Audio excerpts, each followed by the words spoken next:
Welcome to the deep dive. Today, we're taking a plunge into something, well, something many of us think we understand pretty well, Uh-huh. weight loss.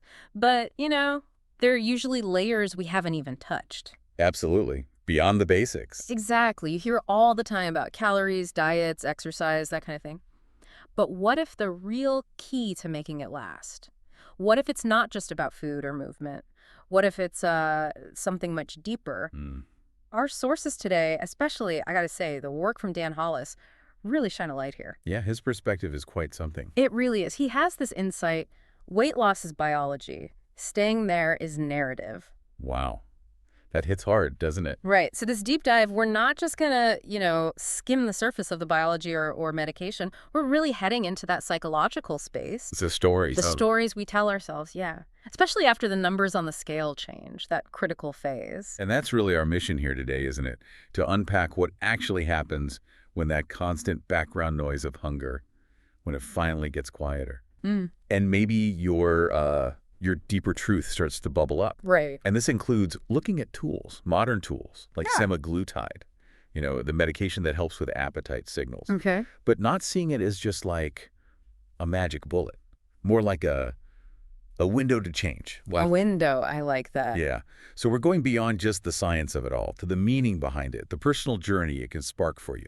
Okay, so let's start with that classic idea. Calories in, calories out. Seems so simple, right? Like basic math. Deceptively simple, yeah. But what crucial piece do you think that leaves out? Especially for like lasting change. What really goes on after the weight's gone? Well, that's precisely where these insights, Dan Hollis's work especially, becomes so powerful. Okay. He talks about something called identity grief. Identity grief. Tell me more. Well, picture this. Someone loses a lot of weight. They look in the mirror, the clothes fit differently. Physically, they're transformed. Right, the goal achieved. Sort of. But there's this weird feeling of unfamiliarity. Like the person looking back, it doesn't quite line up with the internal story they've had for years, maybe decades. Never thought of it that way. Yeah, there's this quote, the weight came off. Then I realized I had no idea who I was without it. Wow. That's the stuff you don't see in the commercials, right? Definitely not. It comes up in the quiet after the initial, celebration dies down. And that quiet, that silence, it can be especially noticeable with tools like semaglutide, I imagine. Exactly. Because it can really dial down the volume on that constant hunger, the cravings. It creates a genuine pause, A breather. a breather, yeah, or even a Yeah. reset.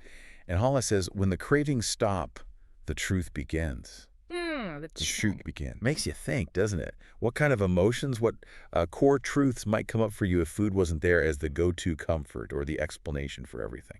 That's a really potent question. But it also points to a potential danger, right, if you don't deal with what comes up in that quiet space. Okay, how so? Hollis points out that people don't just relapse into hunger. Often, it's more like they relapse into confusion. Confusion. Yeah, those deeper stories, maybe unresolved issues that food used to kind of paper over. Muffle them. Exactly. They tend to surface when things get quiet. And if you don't intentionally fill that space with something truly nourishing, new ways to cope, self-understanding, connection, Then the old stuff comes back. absolutely. Those old cravings, those habits, they can return, sometimes surprisingly strong. Okay, so if confusion is the risk, what's the way through? Dan Hollis, you said he has a framework, not just a checklist. Right. It's more of a shift in perspective, a way to navigate this post-weight loss terrain.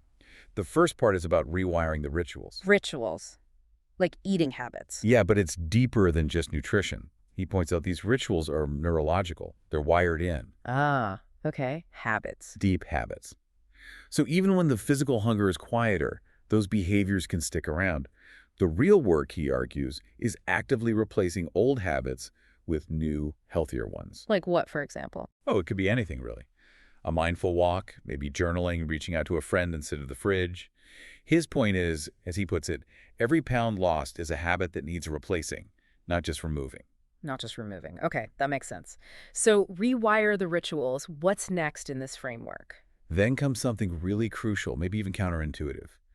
Anchor identity before the weight drops. Before, not after. Before, or at least concurrently. He really stresses that the internal work, that sense of who am I becoming, needs to happen alongside the physical changes. Why is that so important? Because, he says, your body changes faster than your identity. That's the trap. The trap. Yeah. If you're not actively asking yourself, who am I becoming now?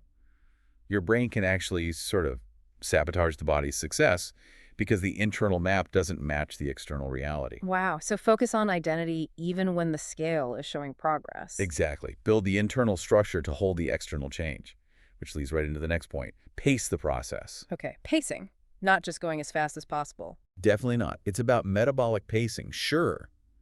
But even more, it's about emotional pacing. Emotional pacing. Yeah. He says, fast results don't mean lasting results. Pacing is protection. Protection.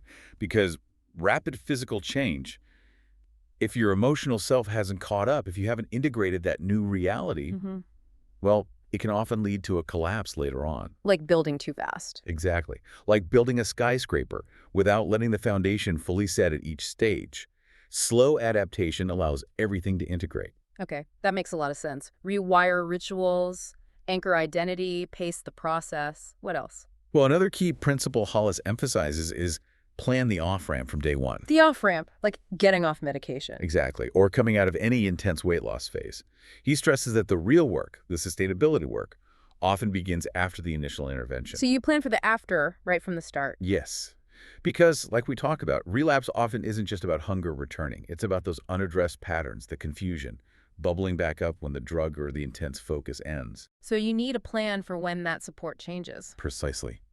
Which leads right into the next idea. Build the scaffolding. Scaffolding. Yeah.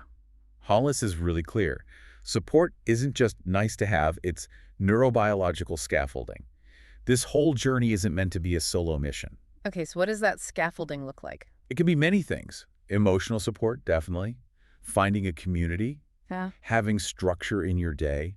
Even the language you use. Language, how so? The words you use to talk about yourself, your journey, your food. It all builds this supportive structure around you while you're essentially rebuilding from the inside out. Building a support system. Got it. And there's one more. Yes, and maybe this is the most profound one.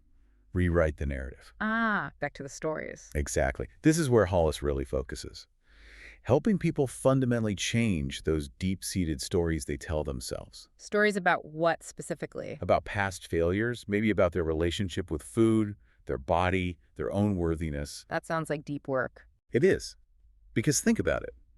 No medication, no diet can sustain change if deep down your story is still saying, I don't deserve this. Right. Or I'm bound to fail again. Right. The internal belief undermines the external effort. Perfectly put.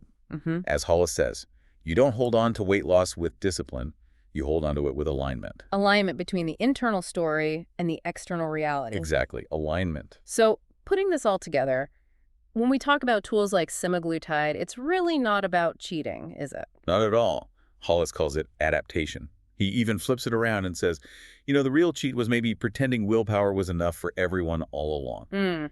That's a powerful reframe. It is. The medication or the initial weight loss, it just creates this space.